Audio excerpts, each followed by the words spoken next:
Je m'appelle Alexia et vous souhaite la bienvenue dans Les Pieds dans Demain, le podcast où nous découvrirons à quoi pourrait ressembler demain dans notre quotidien. Les Pieds dans Demain sont des conversations avec des personnes de tous horizons, afin de décrire comment elles envisagent concrètement demain. L'objectif de ce podcast ?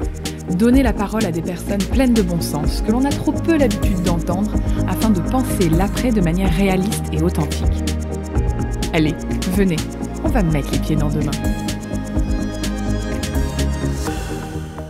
Aujourd'hui, j'ai la chance de recevoir Florence. Florence a 55 ans et est professeure des écoles, et donc nous allons parler de sa vision de demain. Bonjour Florence. Bonjour Alexia. Alors, je vais commencer dans un premier temps par te poser la question, comment tu vois demain d'un point de vue d'abord personnel ? Demain, il y a plusieurs aspects. Il peut y avoir l'aspect professionnel, qu'est-ce que ça va changer professionnellement, l'aspect relationnel et, je dirais, vie quotidienne, c'est-à-dire la vie quotidienne, ça peut être les courses, ça peut être la façon de gérer tout ça. Bon, alors sur le plan professionnel, là, c'est sûr que je pense qu'il va falloir envisager l'enseignement d'une autre façon si des phénomènes comme ce qu'on vient de vivre se reproduisent. Voilà, il faut accepter l'idée d'évoluer techniquement avec l'informatique, tous ces domaines-là.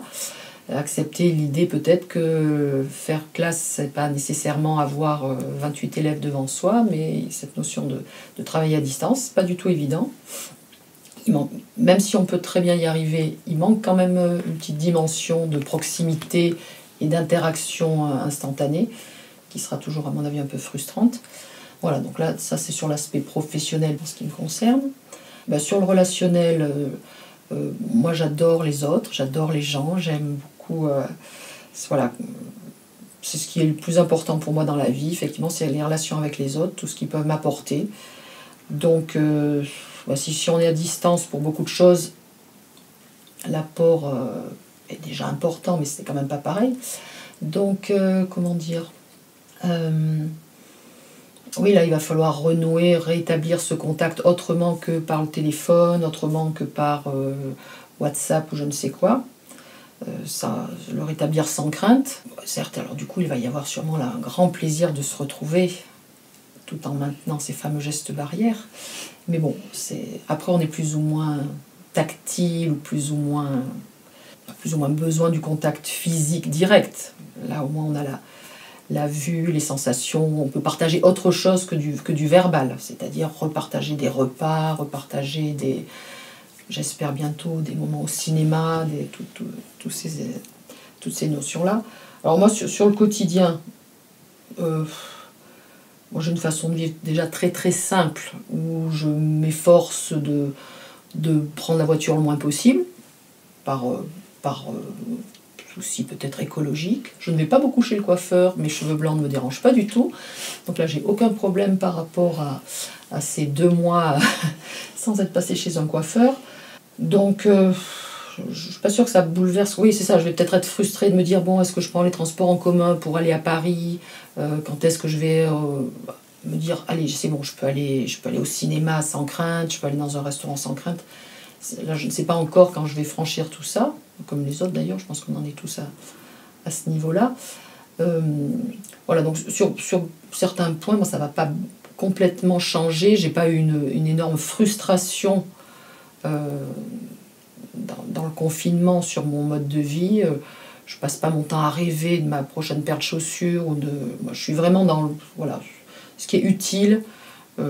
Pas trop dans l'apparence, mais vraiment dans l'utile. Donc, j'ai pas eu de manque de ce côté-là. Et donc, c'est pas pour autant que ça va apparaître soudain un manque d'aller acheter des vêtements ou des choses comme ça. Donc, par quotidien, toi, tu entends aussi personnel ? Parce que la question, c'était comment tu vois demain d'un point de vue personnel. Tu m'as parlé du professionnel, du relationnel, du quotidien. Oui. Et d'un point de vue personnel, toi, vraiment, comment tu vois demain ? Est-ce que, par exemple, tu penses qu'il y a... Donc, tu dis que tu vis de manière assez simple. Est-ce que tu penses quand même qu'il y a des aspects de ta personnalité, de ta vie quotidienne qui vont évoluer ? Bon, alors déjà, dans évoluer, il y a quelque chose qui sous-entend qu'on va vers du mieux et vers du positif par rapport à soi-même. Alors, bien sûr, je suis loin d'être parfaite, mais... je sais pas, je vois pas vraiment ce qui va fondamentalement changer dans ma façon d'être. sincèrement, ça paraît, on peut se dire, mais dis donc, elle n'évolue guère. Non, je vois pas vraiment... Est-ce qu'il y a quelque chose que tu souhaiterais changer alors ? Alors c'est sûr que voilà, tout ce qui peut être voyage, mais moi je pars pas énormément non plus en vacances, ça, voilà, il va y avoir un frein sur beaucoup de choses, mais c'est un frein psychologique, c'est pas un frein parce qu'on se dit il ne faut plus. C'est plus un frein de précaution. Voilà, tu as le droit de me poser d'autres questions, parce que je ne sais même plus quelle était la question initiale. Puisque je vais vraiment changer... oui, je vais aussi... les réunions à 25-30 personnes qui sont sympathiques à la maison, peut-être ça sera des petits groupes, bon, c'est différent, c'est un peu... Mais peut-être que d'ici quelques mois, alors voilà, je pense qu'il y a aussi... Si vraiment on a le sentiment que l'affaire est réglée, même si j'ai quelques doutes, je pense que l'être humain a une capacité d'oubli qui peut avoir du positif. Hein. L'oubli, c'est pas nécessairement négatif. Donc le positif, c'est de se dire, bon allez, reprenons une vie normale. Bon, voilà, là je sais pas encore... on est encore trop en plein dedans, je trouve. Pour vraiment savoir si on va vraiment changer... Enfin, moi, ça ne sera pas des grands bouleversements dans ma vie, toute évidence. D'accord. C'est pas le sentiment que j'ai, en tout cas. Alors, on va revenir sur un aspect que j'ai l'impression quand même, quand on en a discuté en amont de cette interview, qui a beaucoup évolué, c'est en effet ton rapport au numérique. Puisque, en tant que professeur des écoles, on vous a demandé, sans pour autant toujours vous accompagner, de garder le lien et de garder la pédagogie avec vos élèves d'un point de vue numérique. Donc maintenant, de ce que j'ai compris, tu es experte en Zoom, Google Drive et tous ces sujets-là. Comment toi tu l'as ressenti justement, ce passage un métier extrêmement... Voilà, vous êtes en face à face avec les élèves en permanence. Là, tu as un écran entre vous. Comment tu l'as perçu ? Bon alors, au début, difficile, parce que se dire que tout ce qu'on peut dire dans une journée en classe, tout ce qu'on peut faire sur un tableau pour expliquer à des enfants, quand on a cette distance et que c'est l'ordinateur qui est entre les deux, donc tout ce que je dis, il va plus ou moins falloir que je l'écrive en détail. Ça, c'est quand j'avais pas encore utilisé Zoom. Mais quand bien même avec Zoom, là, c'est vraiment une autre façon d'approcher les choses. Donc c'est très enrichissant. Mais du coup, ça prend un temps fou parce qu'on n'y a pas du tout été préparé. Enfin, du moins, moi, j'étais loin d'être championne sur toutes ces choses-là. Donc ça... Mais bon, franchement, parce qu'il faut être positif. Alors ça c'est un principe que j'ai. Voilà, toute chose, même si on passe par des difficultés, nous enrichit et nous apporte... Donc voilà, je suis passée par de grands moments de désespoir, de grands moments de colère, devant l'ordinateur et sûrement sur des petites choses élémentaires pour d'autres. Mais voilà, alors là j'ai vraiment appris beaucoup de choses. Et puis le fait de devoir en effet... approcher la façon d'expliquer de façon différente, ça oblige vraiment à se questionner. Donc bon, moi, au bout du compte, c'est très positif et globalement, je pense que même parents et enfants ont très bien vécu la chose. Voilà, je sais que la difficulté pour les parents dans l'état actuel des choses, c'est il faut en effet gérer leur propre télétravail, superviser le travail des enfants, même si effectivement j'ai tout fait pour qu'ils aient peu besoin de solliciter leurs parents, mais bon, tous les enfants n'ont pas la même autonomie. Voilà, et certains sont vraiment, pour le coup, en manque de contact humain. Mais bon, là, quand ils vont revenir dans les écoles, le contact sera quand même pas évident du tout. Donc oui, c'est ça, je pense que dans certaines familles, il y a l'enfant unique qui se sent vraiment très isolé, au contraire, les fratries, où on commence à plus se supporter. Voilà, bon, ça c'est pas directement... lié à l'aspect numérique, mais voilà. Donc voilà, j'ai appris beaucoup de choses. On aurait été préparé, ça aurait été un gain de temps colossal. Voilà, donc non, c'est... Au bout du compte, je trouve ça très très très intéressant. Ça ne veut pas dire que je ne voudrais ne fonctionner que comme ça. J'allais te poser la question justement.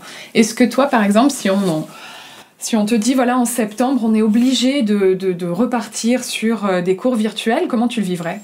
Alors, moi, la difficulté, c'est soit on est tous en cours, soit toute ma classe est en cours virtuel, soit j'aurais du mal à gérer, enfin c'est ce qui va être le cas dès à présent, gérer quelques-uns qui viennent à l'école, d'autres qui sont en cours virtuel. Voilà, moi cette double gestion, je la trouve pas très équitable, pas très confortable.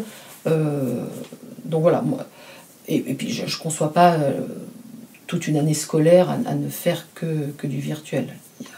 Il y a quand même des choses que je ne peux pas faire. Toutes les activités sportives, je ne veux pas aller jusqu'à leur envoyer des tutos de gymnastique. Donc voilà. Et or, c'est quand même des moments très nécessaires et enrichissants. Voilà, quand même, le contact humain, il ne faut pas vouloir le faire disparaître. Ça serait vraiment dommage. Là, il n'y avait pas le choix. Mais bon, c'est septembre, j'espère en effet pouvoir me retrouver devant une classe entière et que le virtuel soit, on va dire, accidentel et ponctuel. Et alors, est-ce que justement, ce que tu as vécu là, est-ce que ça t'a fait poser plus de questions sur le sens de ton travail, par exemple ? Alors, la difficulté, voilà, c'est aussi, c'est plus difficile de gérer, de mesurer où en sont les enfants. En classe, instantanément, parfois, rien qu'au regard de l'enfant, même si là sur Zoom, on ne peut pas voir tous les visages en même temps, on peut sentir plus ou moins l'enfant qui décroche. En classe, on voit tout de suite, physiquement dans son attitude, s'il décroche, dans un regard soudain, on se dit ça y est, je l'ai perdu. Voilà, donc ça c'est quand même instantané et on peut vraiment réagir tout de suite.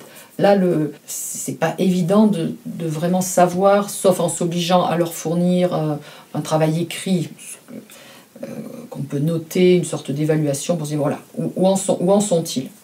Où en sont-ils ? De temps en temps, je demande aux parents de me dire combien de temps ils ont passé aussi à faire ce travail-là. Parce que voilà, en classe, on peut dire bon, allez, stop, on s'arrête. On passe à autre chose, c'est bon là. Une fois qu'ils sont à la maison, ils vont passer plus ou moins de temps et les parents vont vouloir aller jusqu'au bout. Et parfois, il faut savoir dire stop aussi. Donc, malgré tout, c'est quand même difficile. Cette distance, elle reste, elle demeure, même si on met tout en œuvre pour essayer de savoir où ils en sont. Bon, après, moi aussi, il faut dire que je suis dans un établissement relativement facile. Je pense que dans certains établissements, ça a dû être un fossé considérable. T'as l'impression d'avoir perdu plus d'enfants, des enfants qui ont décroché ? Alors moi, je pense que ceux qui ont... Non, pas plus. Ce qui ne doit pas être le cas ailleurs. Je pense que dans d'autres écoles, les enfants ont dû complètement décrocher. Voilà, ça, c'est un cas un petit peu particulier. Ceux qui étaient en difficulté, le reste sûrement. Ça peut aussi leur avoir apporté des choses, justement, dans une sorte de... Parfois de travailler paisiblement, de ne pas être confronté au regard des autres. Donc ça peut avoir ce côté positif, d'une certaine façon. Les parents qui ont fait cet effort de les accompagner et qui se sont rendus compte, ben oui, en effet, je constate que mon enfant, 2-3 fois de suite, on a refait telle chose, et puis c'est toujours pas acquis. Or, en classe, souvent, voilà, on finit au bout d'un moment par avancer quand même. Donc voilà, les parents ont pu mieux réaliser les difficultés de leurs enfants. Ça, c'est sûr. Donc moi, j'en ai pas... Les choses ne se sont pas accentuées, à mon avis. Mais parce que l'établissement est privilégié, avec des parents très présents, tous équipés en informatique, donc voilà. Mais bon, je pense que c'est pas révélateur de la réalité des autres établissements, quelle que soit la région de France. Alors justement, si on va un peu plus loin, puisque c'est aussi ça les pieds dans deux mains, c'est de réfléchir et de se projeter un petit peu. Le futur dans 10 ans, toi tu le vois comment ? Alors le futur dans 10 ans, alors très clairement, normalement je serai à la retraite, donc ça n'a l'air de rien, mais c'est quand même un sacré changement. Alors moi quand j'entends des gens dire à quelqu'un « Oh là là, tu vas prendre ta retraite, t'as de la chance ». Alors chaque fois j'ai jamais pu prononcer cette phrase-là parce que c'est comme si je disais à la personne « Oh, t'as de la chance, t'es vieille ». Donc ça, jamais je ne prononcerai cette parole-là à quelqu'un qui va prendre sa retraite. Je suis désolée, là ça veut dire qu'on amorce quand même fatalement... Allez, on va être optimiste, le dernier tiers, c'est plutôt le dernier quart du chemin. Donc voilà. Donc déjà, ça veut dire, en ce qui me concerne, ça veut dire être à la retraite. Donc, voilà, il faut espérer être en bonne santé pour pouvoir en profiter de cette fameuse retraite. Sujet qui est parti un peu aux oubliettes derrière le Covid. Voilà, donc être à la retraite, voilà, c'est quelque chose qui sûrement se prépare psychologiquement pour pas passer de, je ne vais pas dire de tout à rien, mais voilà. Je sais, les enseignants, nous avons beaucoup de vacances, bien sûr, mais voilà, quand on y est au boulot, c'est un peu non-stop. Et puis en fait, même pendant les vacances, on est à tel endroit, on se dit, bah tiens, des photos de ceci, un petit livre sur cela, parce qu'on a visité tel endroit. On n'est jamais complètement éloigné de l'école. Et puis voilà, les choses se préparent, se renouvellent. Donc voilà, donc la question c'est, ça serait donc en disant, comment imagines-tu, c'est moi qui fais la question du coup, comment imagines-tu occuper ta retraite? Alors, clairement, sûrement pas en cours particulier. Voilà, il y en a beaucoup qui font ça, j'ai pas l'impression que je ferais ça. Maintenir une activité sportive, voilà, des activités culturelles et quelque chose de bénévolat, une activité voilà, de bénévolat, voilà, parce que bon, je crois qu'on a tous un petit peu besoin de se sentir utile. Alors peut-être que le bénévolat, ça sera de m'occuper de mes petits-enfants, une forme de bénévolat. Alors ça serait quand même plutôt sympathique, de se dire à la retraite, voilà, le cycle continue, et voilà, sans y être à plein temps, mais voilà, pouvoir être disponible pour, je pense que c'est quand même un sacré enrichissement pour les petits-enfants, et je pense que pour donc une personne retraitée, c'est aussi voilà, une stimulation non négligeable. Alors peut-être que je prendrai un peu plus sérieusement l'espagnol depuis le temps que j'essaye de m'y mettre. Et le futur de l'éducation dans 10 ans, tu l'imagines ou pas? Vous y réfléchissez, vous, en tant que professeur? Alors, je ne suis pas sûre qu'on se projette. On est souvent quand même un peu dans l'instant présent. Ça, c'est un point de vue que je suis là peut-être seule à partager, ou un sentiment que je partage seule. Oui, les projections sont sûrement pas... Peut-être que là, en effet, l'événement qui s'est produit va sûrement obliger l'éducation nationale à voir un petit peu plus loin que le bout de son nez, si je puis dire. Mais dans l'état actuel des choses, c'était pas tellement le cas. Hein. Et toi, tu le vois comment? T'as une idée du futur de l'éducation? Alors, je sais que ça, par exemple, la notion de classe inversée, parce qu'il y a un petit peu ce qui est en train de se passer, il y a déjà des gens qui travaillent dessus, en effet, qui prévoient, qui l'envisagent. Alors, qu'est-ce que c'est une classe inversée? Je pense que ça, la classe inversée, c'est finalement plus ou moins ce qu'on fait, c'est-à-dire que... Ou alors, je suis peut-être en train de dire une grosse bêtise, si ça se trouve, parce que moi, justement, je ne me suis pas formée là-dessus. Oui, c'est ça, je pense que l'enseignant n'est pas en présentiel avec ses enfants. Bon, alors attends, là, il faudra que quelqu'un vérifie. Juste après, je vais quand même aller voir un petit truc.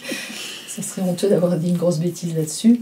Mais même si après, parce que voilà, l'école, elle dépend aussi des parents, j'ai envie de dire. Donc, les parents, ils ont quand même envie que leur enfant aille à l'école. Ils n'ont pas envie d'être obligés de faire le boulot à la maison. Et même si eux sont en télétravail, ils n'ont pas besoin de se déplacer, avoir le gamin à côté, ça reste quand même pas la situation rêvée, franchement. Donc, voilà, j'imagine, voilà, je pense qu'on va continuer à être peut-être mieux formés sur des outils informatiques, mais l'objectif, c'est quand même...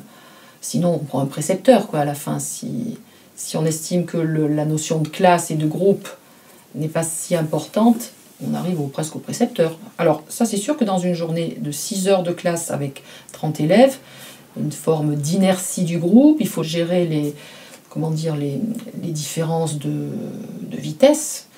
C'est sûr que le précepteur, entre guillemets, va aller à la vitesse d'un enfant, et certains, dans une journée, pourraient en faire 3. Mais bon, c'est quand même pas la réalité de la vie, c'est quand même... Pour moi, c'est de vivre avec les autres. Voilà. Que ce soit pour l'éducation nationale, que même pour le travail des uns et des autres. Si chacun reste toute une journée et toute une semaine en télétravail et que ce ne sont que des réunions Zoom qui établissent un contact, voilà, je pense que voilà, il faut quand même peut-être jongler avec les deux. Il ne faut pas être hostile à l'une ou l'autre forme, mais peut-être tirer profit des deux expériences. Toi, justement, puisque tu es quand même au cœur du réacteur, qu'est-ce que tu aimerais transmettre aux jeunes d'aujourd'hui pour que notre monde évolue mieux ? Alors, moi, il y a des mots que j'emploie souvent avec mes élèves. C'est déjà la notion de respect. Ça peut paraître hors sujet, là, mais voilà, la notion de respect, respect du travail, respect des autres, ça, je pense que c'est des... Voilà. Comme je leur dis, c'est vrai, je suis là, je suis votre maîtresse, mais je ne suis pas là que pour les maths et le français. Et donc, souvent, un peu à brûle-pourpoint, ou quand l'occasion se présente, on va évoquer des choses qui sont finalement en quelque sorte de l'éducation civique, mais qui ne sont pas un cours préparé. C'est-à-dire, voilà, il s'est produit quelque chose, on va essayer de comprendre ce qui est important, pas important. Voilà, les enfants, ils n'arrivent pas à relativiser. Ils n'arrivent pas à se dire ça c'est grave ou ça c'est pas grave. Alors ça aussi, ça dépend peut-être de chaque adulte, mais parfois je leur dis, mais bon, un enfant hier m'écrit maîtresse, j'ai pas fait le travail sur la feuille parce que l'imprimante ne marchait plus, je l'ai fait sur une feuille à carreaux, presque se sentant coupable. Je dis, mais ça n'est pas grave, ton travail, non seulement tu l'as fait, en plus ça t'a donné encore plus de travail parce que tu as tout recopié. Mais lui, il avait l'impression d'être en faute. Donc je trouve que c'est quand même important que les enfants se rendent compte de ce qui est une faute, ce qui est grave, ce qui n'est pas grave, de relativiser. Vraiment, bon, en plus, comme moi je suis dans un milieu où leur vie est quand même très très facile et très confortable, voilà, souvent j'essaye de leur faire prendre conscience de cette chance. Je leur raconte des trucs, bon, on va se dire, mais c'est quoi son boulot ?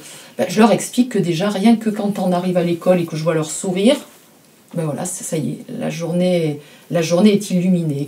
Ne serait-ce qu'un sourire, c'est important. Il faut absolument qu'à cet âge-là, et puis qu'on continue quand on est plus âgé, on soit capable de s'émerveiller de choses simples. Et voilà, et puis de savoir que quand on se dit j'aime pas trop un tel, j'aime pas trop ceci, qu'il faut faire aussi attention aux mots qu'on emploie. Régulièrement, je leur dis, vous savez, on a le droit de dire ce qu'on pense, hein, on va pas mentir pour faire plaisir. Parfois, je leur dis, je veux pas que vous me disiez, oh, ce livre, je l'ai beaucoup aimé, si vous ne l'avez pas aimé.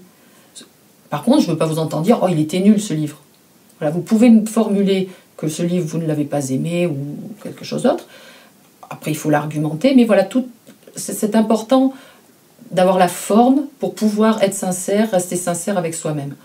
Voilà, la façon de dire les choses, le respect des autres et la notion des valeurs, de ce qui est important, pas important, d'ouvrir les yeux sur ceux qui nous entourent, ceux CE et ceux CEX, si on veut parler des personnes. Voilà. Prof un jour, prof toujours. Est-ce que tu penses que les enfants, eux, il y a quelque chose qui a changé pour eux ? Est-ce que tu le ressens, même si c'est virtuel ? Est-ce que tu as l'impression que leur mentalité a changé ? Quelque chose que tu as perçu ou pas encore, peut-être ? La seule certitude que j'ai, c'est que quand les 3 premières semaines, on n'a eu aucun contact visuel ni auditif, bon, voilà, on était vraiment chacun dans notre coin, je recevais un peu de travail écrit, et que dès lors qu'il y a eu le premier contact en perspective, il y a une maman qui me dit, d'habitude, il n'arrive pas à se lever le matin, et là, il était debout depuis je ne sais quelle heure, tellement il était content de voir la tête de ses camarades, même s'ils n'ont pas vraiment échangé entre eux, parce que sinon, ça aurait été la foire d'empoigne, si tout le monde discute. Mais voilà, donc ça, je pense que pour eux, ce contact visuel, ils se sont rendus compte, entendre, voir, voilà. Ça a été un plus alors absolument vertigineux pour eux. Ça, pour le moment, c'est la première chose. Après, moi j'ai plus des retours des parents, déjà sur cet aspect-là, que les enfants directement. Après, il y a ceux qui spontanément, avant que je le demande, m'envoyaient des petites vidéos pour montrer qu'ils avaient appris leur leçon. Il y en a qui ont fait des trucs incroyables, qui m'ont fait qui ont fait presque une petite vidéo de leurs vacances, voilà, tel jour je suis en train de faire ceci, en train de faire cela. Donc voilà, ça veut dire quand même qu'ils ont un besoin d'échanger et de communiquer qui est très, très mignon. Hein. Et alors, si on se projette un peu plus loin, si tu devais proposer une mesure au gouvernement pour que notre société évolue dans le bon sens, est-ce que tu as une idée de ce que tu pourrais proposer ? Alors, soit à ton ministre de tutelle, hein, soit directement à Manu. Non, alors je pense qu'il y a quand même un phénomène qui, même si on essaye de déployer un certain nombre d'efforts pour favoriser l'apprentissage. Je pense qu'on souffre depuis des années de cette dévalorisation de tout ce qui est métier manuel. On se doit d'avoir le bac. Alors bien sûr qu'il faut des bases. Il y a des bases qu'il faut avoir, ça j'en suis convaincue. Mais ça a l'air tellement déshonorant de se dire je vais être plombier ou je vais être ébéniste ou je vais... que sais-je encore. Voilà, il y a des enfants. On a trop tendance à... C'est comme si l'intelligence n'était que académique. Il y a des enfants qui n'ont pas de très bons résultats scolaires, qui sont extrêmement intelligents et qui s'ennuient, qui en effet s'ennuient à l'école. Je reconnais que c'est pas toujours excitant et palpitant d'apprendre, de passer simple. Et moi-même, je me pose des questions. Parfois, je me dis, bon, voilà, je suis le programme. On me dit, il faut leur reprendre la proposition subordonnée relative. Et puis à côté de ça, je me dis, finalement, ce gamin-là, il a un vocabulaire exceptionnel, il s'exprime extrêmement bien. Maintenant, il va effectivement savoir que là, dans sa phrase, il y avait une proposition subordonnée relative.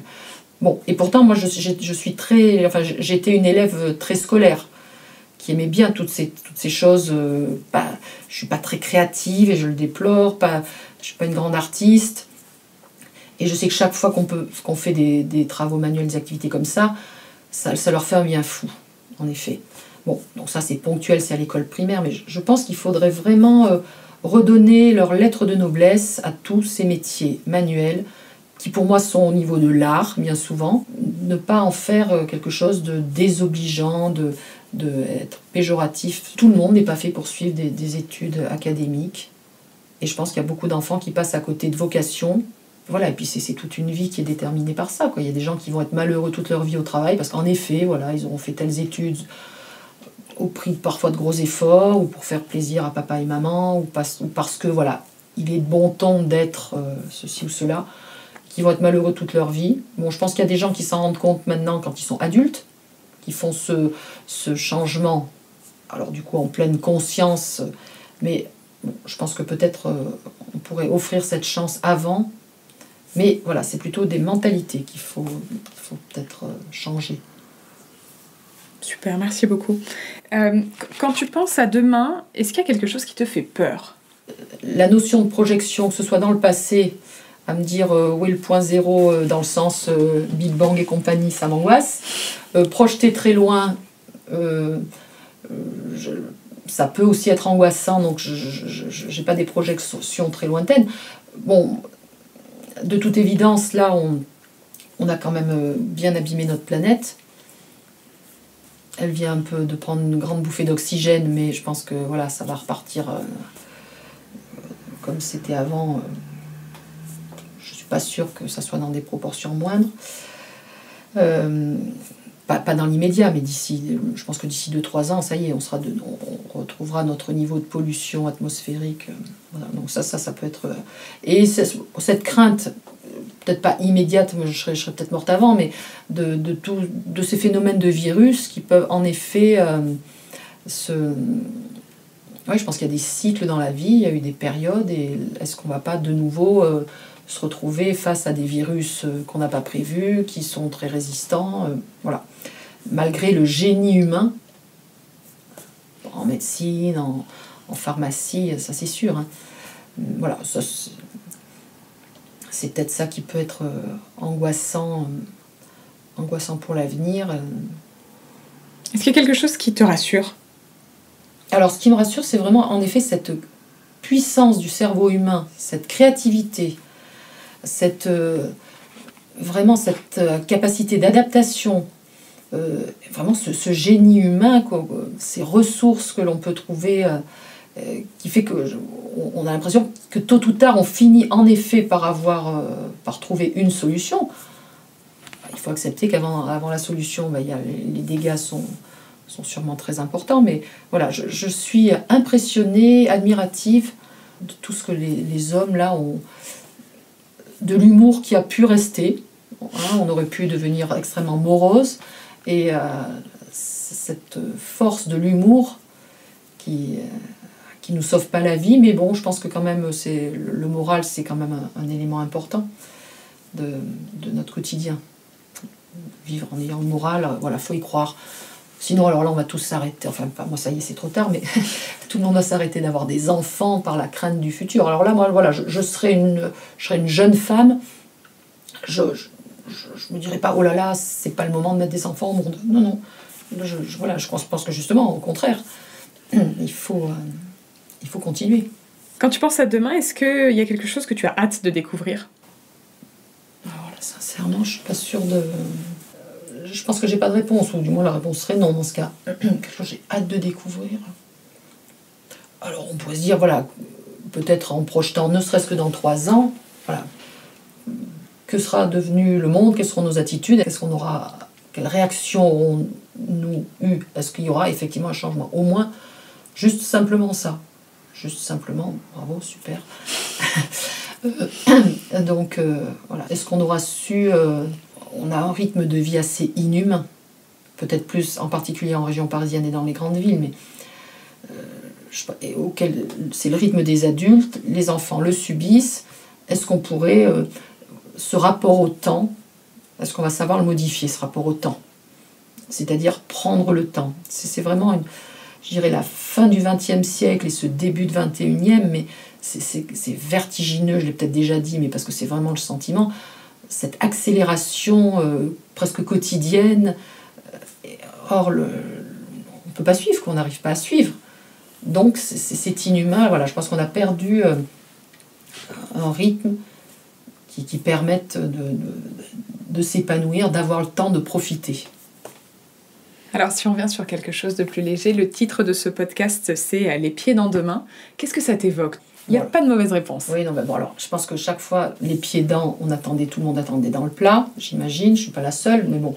Alors, demain, ben voilà, c'est justement, je pense qu'on ne va pas passer son temps à regarder en arrière, sauf si ça peut nous aider à j'allais dire, être plus intelligent.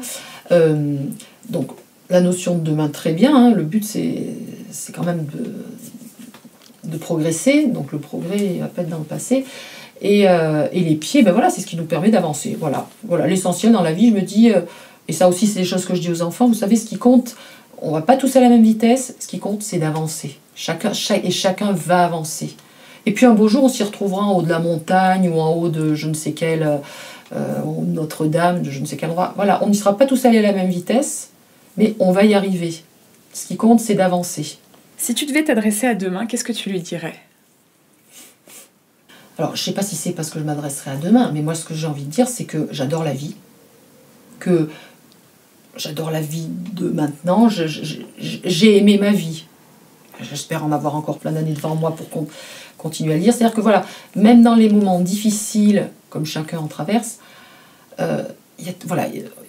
jaillissent toujours de belles choses, des découvertes humaines. Voilà. Et je pense que oui, chacun... alors, je ne sais plus si c'est en Corrèze qui disent « les uns font les autres », mais voilà, je pense que... Et puis, soi-même, par rapport à son attitude, on arrive à faire sortir de chaque personne quelque chose de beau. Voilà. Et donc, je pense que voilà, on a tous quelque chose de beau. C'est soit notre entourage, soit nos études, tous ces éléments-là qui vont nous aider à faire sortir cette beauté qu'a chacun. Alors, vous allez me dire, il y a quelques... tristes noms dans l'histoire dont on aurait du mal à dire que... Mais voilà, mais peut-être que c'est un mauvais hasard de la vie qui fait que malheureusement, ce sont leurs mauvais côtés qui ont jailli. Voilà, mais moi je suis assez optimiste et voilà, j'aime la vie et j'aime les gens. Qu'est-ce que je peux te souhaiter, moi, pour demain ? Alors comme moi, mes aspirations sont très, très modestes, hein. Moi j'aspire pas à monts et merveilles, donc... me souhaiter j'ai envie de dire, de mourir en bonne santé. Eh bien, on va conclure sur ça alors. Merci Florence. Et le plus tard possible. Merci beaucoup. Avec plaisir.